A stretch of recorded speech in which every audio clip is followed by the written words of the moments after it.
Салам достор, мына ошентип жаңы жылда кирип келди. Ал эми биз баягы эле туура тамактануу жана канткенде биз семирип кетебиз же болбосо арыктап кетебиз деген суроону сүйлөшөлү. Бүгүн биз майлар жөнүндө сөз кылайлы.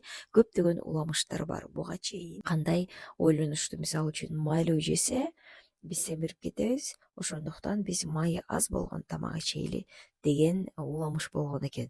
Бирок ал эми азыркы ойлор боюнча май бул организмдин иштеши үчүн абдан зарыл болгон маанилүү макронутриенттер деп эсептелинет. Негизи эле майлардын да түрү бар. Мисалы үчүн каныккан майлар деп коет. Ал деген эттин майлары жана ошондой эле каныкпаган майлар деп коет. Алар болсо авокадо, зайтун майы деп коет, башкача айтканда оливковое масло дейбиз го.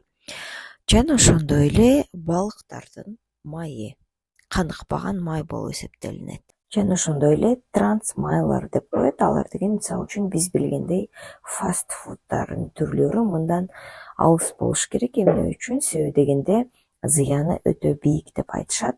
Жана ошондой эле тойбогон майлар деп коет. Бул деген биз үчүн абдан жакшы иштеген, биз үчүн абдан керек болгон жана бизди ток сезүүгө жардам берген, зат алмашууну жакшырткан, ал тургай арыктоого жардам берген бул ошол тойбогон майлар деп коюшат экен. Анан кийинки сурообуз бул канткенде майлар бизди арыктоого жардам берет деген суроо берилет. Майлар негизинен тамак ашты сиңирилиши жайлатат экен дагы бизди көп убакыт ток кармашат экен.